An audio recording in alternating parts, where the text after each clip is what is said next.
예, 챕터 2요. 과세거래 한번 보죠. 과세거래 1절 보니까 과세거래의 개념이라고 나오네요.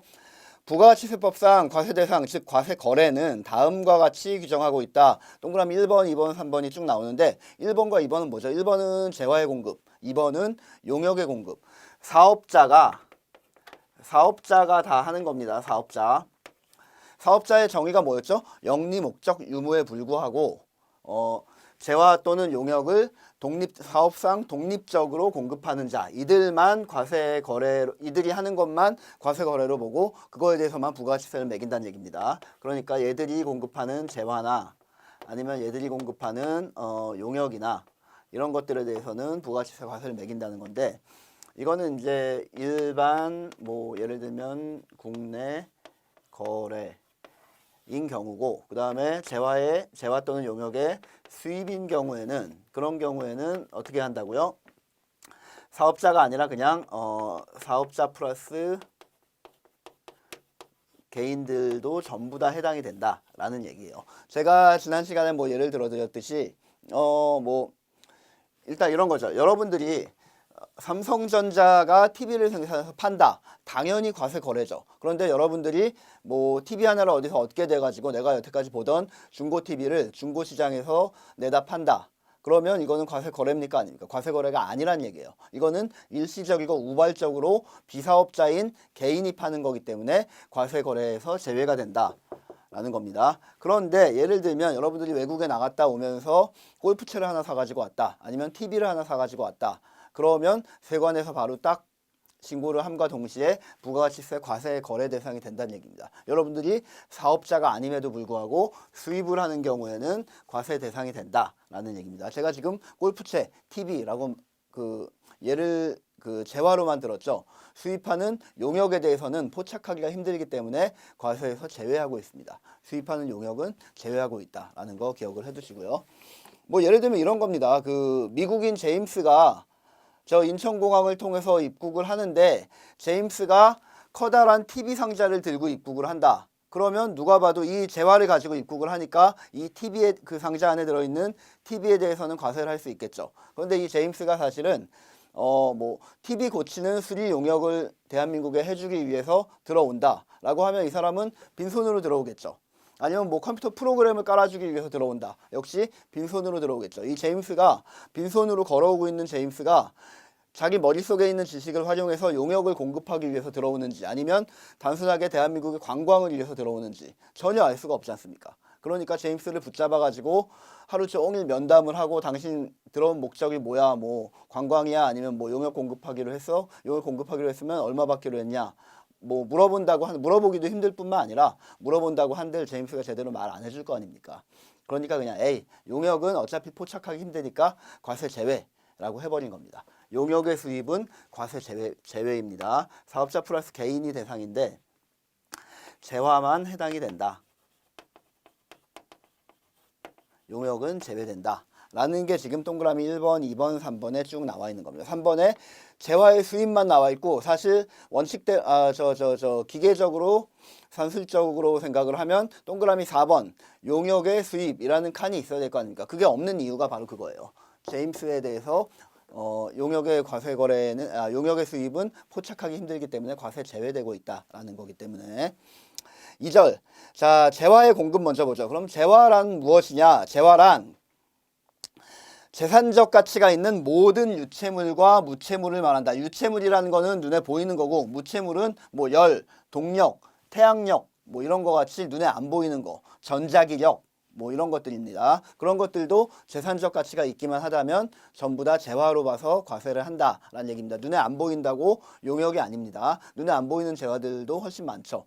각종 법적인 권리, 특허권, 산업재산권, 실용신양권, 저작권 이런 것들, 이런 권리들 눈에 보이지 않지만 굉장히 많은 재산적 가치를 가지고 있는 물건이지 않습니까? 권리지 않습니까? 그러니까 이런 것들도 전부 다 재화로 본다. 유체물에는 그래서 그 표 보니까 눈에 보이는 것들, 상품, 제품, 원료, 기계 이런 것들이고, 무체물은 가스, 전기, 동력, 열, 기타 관리할 수 있는 자연력 또는 제가 말씀드린 특허권, 실용신양권, 어업권 등 재산적 가치가 있는 유체물 이외의 모든 것을 말한다. 이거 전부 다 재화라고 본다라는 얘기입니다. 여기 있네요. 예, 책에 안 써 있는지 알고 당황했었는데, 이 표 바로 위에 줄 그냥 읽어봅시다. 재화의 개념부터 그냥 읽어봅시다. 재화란 재산적 가치가 있는 모든 유체물과 무체물을 말한다. 다만을 제가 말하기 위해서 방금 약간 당황했습니다. 다만 굉장히 중요합니다. 이거 밑줄 쳐놓고 잘 기억해 놓으십시오. 유체물 중에는 재화로 보지 않는 것들이 있는데 그게 뭐냐 하면 수표, 어음, 주식, 채권 등의 유가증권이 재화에 포함되지 않는다라는 얘기입니다. 현금과 현금 비슷한 녀석들, 채권,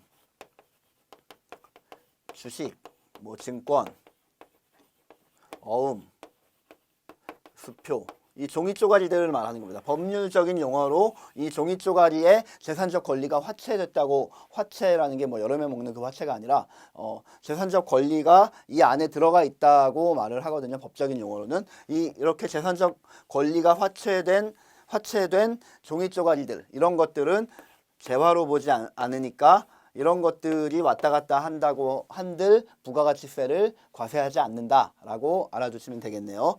현금, 예를 들어서 제가 100만 원을 제 친구한테 그냥 무상으로 증여를 했다. 그러면 현금 증여에 대해서 100만 원 더 증여했으니까 그거에 그 10분의 1인 90909, 그러니까 99,900원을 부가치세로 납부해 라고 하지 않는다는 얘기예요. 현금은 여기에 포함되니까요. 이런 유가증권이나 현금 등에 대해서는 과세하지 않는다라는 거 기억해 놓으시고요.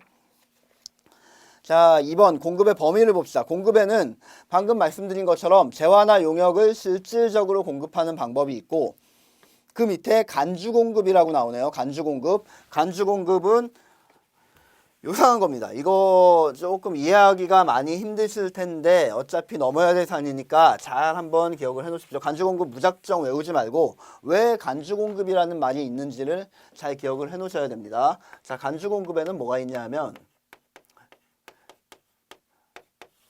크게 4가지가 있습니다. 자가공급이 있고요. 그 다음에 개인적 공급이 있고요. 책에 다 있으니까 굳이 쓸 필요는 없네요. 사업상 증여, 그 다음에 폐업시 잔존 재화. 이렇게 크게 4가지가 있고 자가공급에는 또 3가지가 있다고 우리 책에 써 있네요. 뭐라고 써 있죠? 면세 전용, 그 다음에 비영업용 소형 승용차의 유지나 관리를 위해서 쓰이는 것들, 그 다음에 마지막으로 타사업장 반출, 직매장 같은 데 반출하는 거. 우리가 부가가치세 첫 시간에 배웠듯이 부가가치세는 사업장별 과세 원칙이기 때문에 종로에 있는 지점에서 역삼동에 있는 지점으로 같은 회사에서 왔다 갔다 할 때도 부가가치세를 매긴다 그랬습니다. 그때도 세금계산서를 발행해서로 해야 돼요. 지점 간에도. 마치 다른 회사처럼. 이게 싫으면 주사업장 총괄납부로 하면 되는 거 아닙니까? 그거 다 배웠었죠. 어쨌든 이런 것들이 다 됩니다. 자, 그럼 간주공급이라는 게 도대체 뭐냐? 실질적으로 갑이라는 사람한테서 B라는 사람한테 재화나 용역이 넘어가고 대가를 받을 때 부가가치세를 징수하는 거는 이해가 되겠는데, 간주공급은 공급되지도 않았는데 그냥 공급으로 간주해버리는 겁니다. 공급으로 보아버리는 겁니다. 여기 우리 책에 잘 나왔지만 간주라는 게 법에서는 뭐뭐라고 본다, 뭐뭐이다, 이런 식으로 번역이 되는 건데, 어쨌든 간에 공급으로 그냥 본다는 얘기입니다. 왜 얘를 공급으로 보냐? 원리를 좀 이해를 하셔야 됩니다.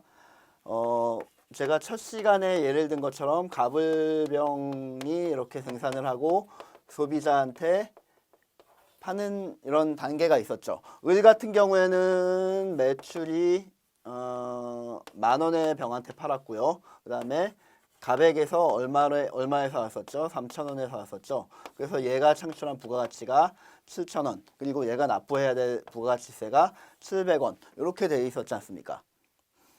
매출세액 측면에서 한번 볼까요? 매출세액 측면에서 보죠. 매출세액, 매입세액. 그러면 요게 각각 10%씩 다운돼서 매출세액이 1,000원이고요. 매입세액이 300원이고, 부가가치세가 700원 이렇게 나오는 구조였지 않습니까? 자, 얘가 을이라는 애가 갑이라는 애한테 어떤 원재료를 사오게 되면 그거에 대해서는 매입세 공제를 해줍니다. 그런데 만약에 얘가 지금처럼 이렇게 팔아가지고 300원 이상의 자기의 부가가치를 창출해서 외부에 파는 게 아니라 뭐 예를 들어서 초코 케이크를 만드는 사업자인데 을이라는 사람이 초콜릿 그 원액 한 통을 사가지고 온 겁니다. 3,000원에 갑으로부터. 그러고 나서 초코 케이크를 만드는 데 사용한 게 아니라 그 초콜릿 한 통을 자기가 맛있게 보여가지고 꿀꺽 먹어 치워버렸어요. 그러면 이 초콜릿은 300원짜리는 그냥 이 을의 매출에 기여를 한 게 아니라 을이 그냥 꿀꺽 먹어버린 거죠. 그러면 을은 이거를 바탕으로 새로운 부가가치를 창출하지 않고 자기가 그냥 소비를 해버린 거죠. 그러면 과세관청 입장에서는 어떻습니까? 을한테 300원만 환급을 해줘야 되는 상황이 발생을 해요. 이거 뭐 그냥 우리들 용어로 그냥 먹튀라고 한번 표현을 하죠. 을이 지금 먹튀를 한 겁니다. 뭘 먹튀한 거냐 하면 매입세액만 받아먹고 그 다음에 그 원재료를 가지고 새로운 부가가치 창출에 기여를 하는데 사용을 한 게 아니라 그냥 자기가 꿀꺽 먹어버림으로써 먹튀를 해버린 겁니다. 과세관청은 이거를 용서할 수 없다. 네가 이 초콜릿을 소비를 해버렸어? 그러면 그 초콜릿의 시가만큼을 네가 외부에 그냥 공급한 걸로 봐서 매출세액을 강제로 잡아버리겠다라는 게 우리 간주공급의 핵심 포인트입니다. 지금 그러는 방법들을 법전에 쭉 열거를 하고 있는 거예요. 예, 대충 이해가 되셨죠? 먹튀를 방지하기 위해 매입세액만 받아먹고 이거를 더 이상 부가가치를 창출하지 않는 행위에 대해서 예, 먹튀 방지하기 위해서 공급으로 그냥 간주해버리는 겁니다. 제가 방금 예를 들어드린 것처럼 원재료인 초콜릿 한 통을 그냥 먹어버렸다. 이거는 뭐냐 하면 개인적 공급에 해당합니다. 개인적으로 그냥 자기가 소비를 해버린 겁니다. TV 같은 거를 만들어서 이 TV를 아파트 짓는 TV를 갑으로부터 삼성전자로부터 얘가 건설사예요. 삼성전자한테 그 TV를 받아가지고 자기가 짓는 아파트에 빌트인으로 TV를 쭉 박아 놓음으로써 거대한 가치를 가진 아파트를 짓는 사람이다 라고 생각을 했을 때 삼성전자에서 하나 가져온 TV를 그냥 이거 TV 좋아 보이는데 새로 짓는 아파트에다가 할 게 아니라 그냥 내가 우리 집에 가져다 써야 되겠다. 우리 집에 그냥 가져오는 행위. 이런 것들이 전부 다 개인적 공급이 됩니다. 아니면 이 TV를 가지고 뭐 그냥 우리 아버지한테 그냥 선물로 드린다거나 우리 처제한테 준다거나 아니면 내 친구한테 선물로 줘버리는 행위. 이런 것들이 전부 다 먹튀 행위지 않습니까? 매입세액만 받아먹고 먹튀를 하는 거죠. 이게 전부 다 개인적 공급이에요. 그리고 이 TV를 내 다른 거래처 사장님한테 명절 선물로 준다거나 그런 경우에는 사업상 증여가 되겠죠. 예, 사업상 증여는 그런 겁니다. 내 거래처한테 그냥 줘버리는 거. 대전제가 뭐죠? 매입세액만 받아먹고 더 이상 부가가치 창출을 하는 행위를 중단한 다음에 그냥 다른 데다 써버리는 것들을 전부 다 간주공급이라고 본다는 얘기예요. 뭐 폐업시장 전제는 나중에 말하고 자가공급 같은 경우 이 세 가지 중에 이런 것들도 마찬가지예요. 뭐 면세라는 거 우리 아직 안 배워가지고 잘 모르시겠지만 면세 사업자, 을이 만약에 면세 사업자라면은 뭐죠?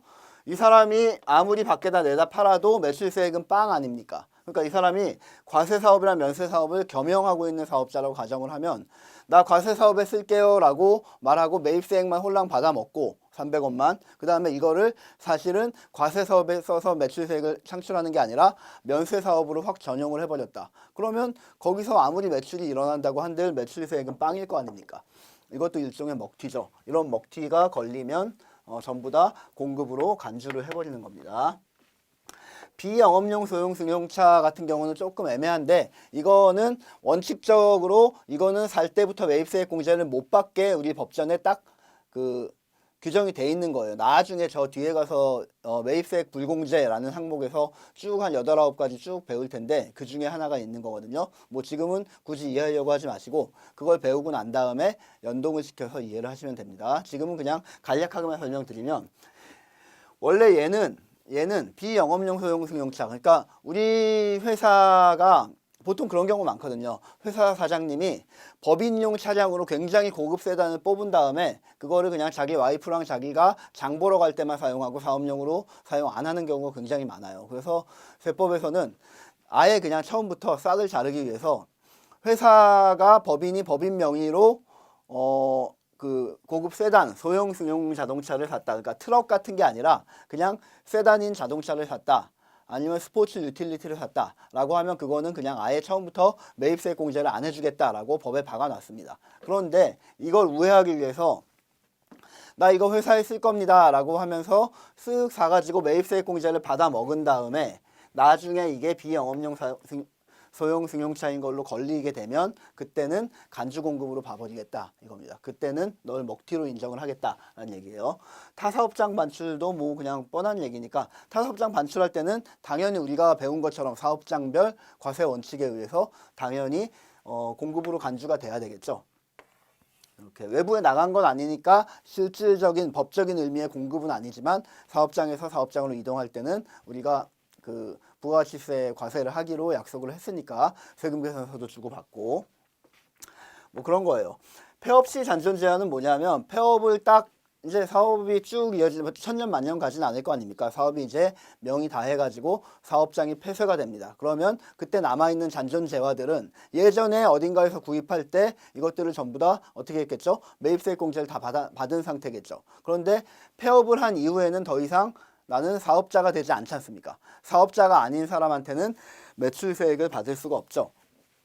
역시 폐업을 하게 되면 그 이후에 매출세액이 빵원이 되는 상태가 발생을 하게 됩니다. 그러니까 그냥 폐업 딱 그 시점에 남아있는 재고자산이나 뭐 잔존 재화들을 전부 다 그 시점에 판매한 걸로 간주를 해가지고 공급으로 보겠다라는 얘기가 되는 겁니다. 자, 어떻습니까? 이거 전부 다 뭐죠? 먹튀 방지를 하기 위해서 실질적으로 공급된 거는 아니지만 돈 받고 누구한테 판 거는 아니지만 이거를 먹튀를 방지하기 위해서 그냥 공급으로 법에서 간주를 하겠다는 얘기입니다. 그리고 그 이거의 가장 기본이 되는 베이스가 뭐죠? 매입세액을 받아 먹고 먹튀하는 녀석들을 방지하기 위한 거죠. 그러니까 만약에 이 해당 재화가 매입세액을 받아 먹지 않았다면 매입세액 공제당한 재화가 아니라면 간주 공급으로도 보지 않는 거죠. 그래서 우리 책에 좀 이따 읽어보겠지만 각 이 챕터마다 다만 매입세액 불공제 받은 재화는 제외 이런 말이 써 있는 겁니다. 예, 서론이 좀 길었는데 이런 걸 이해하지 못하고 그냥 무조건 뭐 간주공급, 자개사폐, 면비타 막 이런 식으로 그냥 외우기만 하면 금방 휘발성 있게 금방 날아갑니다. 얘가 왜 이런지를 꼭 이해를 하신 다음에 그 다음에 암기가 들어가야 됩니다. 자, 간주 공급에 대해서 신나게 말했는데 재화의 실지 공급이 먼저 나오네요. 재화의 실지 공급이라는 거 뻔하죠. 실제로 대가를 받고 내가 가지고 있는 재화를 누군가한테 팔아 넘긴 겁니다. 소유권을 이전시킨 거죠. 그런 경우에는 첫 번째 동그라미 1번처럼 현금 판매, 외상 판매, 할부 판매 뭐 이런 것처럼 그냥 현금을 받고 넘기는 경우가 있고 두 번째 뭐 가공 계약이라는 것도 있고요. 그 다음에 세 번째 교환 계약도 있습니다. 내가 가지고 있는 100만 원짜리 TV를 상대한테 넘기면서 현금 100만 원을 받을 수도 있지만 100만 원 상당의 냉장고를 받았다. 냉장고와 TV가 지금 교환되고 있죠. 이런 경우에도 100만 원이라는 과세 표준에 대해서 그 10%인 10만 원을 부가가치세 납부를 해야 된다는 얘기입니다. 현금 받고 판 거랑 동일하게 보겠다라는 얘기예요. 동그라미 2번 가공계약이 시험에 많이 나오기 때문에 굵은 글씨로 되어 있는데 가공계약 한번 읽어봅시다. 지금 제가 읽는 부분이 시험에 많이 나와요. 자기가 주요 자재의 전부나 일부를 부담하고 상대방으로부터 인도받은 재화에 공작을 가하여 새로운 재화를 만드는 가공계약에 의하여 재화를 인도하는 것. 자, 여기서 포인트가 뭐냐면 자기가 주요 자재의 전부 또는 일부를 부담한다는 얘기입니다. 예를 들면 어떤 사람한테 기계장치를 하나 내가 손재주가 좋은 사업자이기 때문에 기계장치를 하나 이 사람한테 넘겨주기로 했어요. 만들어주기로 했어요. 그런데 그 기계장치에는 부품이 한 100개 정도 들어갑니다. 그러면 이 기계장치에 들어가는 부품 100개를 전부 다 내가 자체 조달해서 이 사람한테 만들어줬다. 이런 가공계약은 당연히 재화의 공급입니다.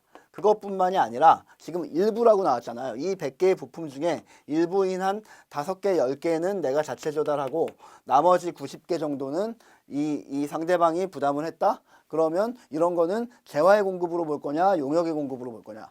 엄밀하게 따지면 10개 부담했다 그러면 이 10%만큼은 재화의 공급으로 보는 게 맞을 테고 90%에 대해서는 그냥 단순히 상대방이 자재 공급해 준 걸 가지고 뚝딱뚝딱 내가 만들어서 조립해서 준 거니까 용역의 공급이라고 볼 여지가 있는데 이거 굳이 쓸데없이 디테일하게 하지 말고 조금이라도 내가 부담한 재화가 섞여 있다면 전부 다 뭘로 보겠다? 재화의 공급으로 보겠다라는 얘기입니다.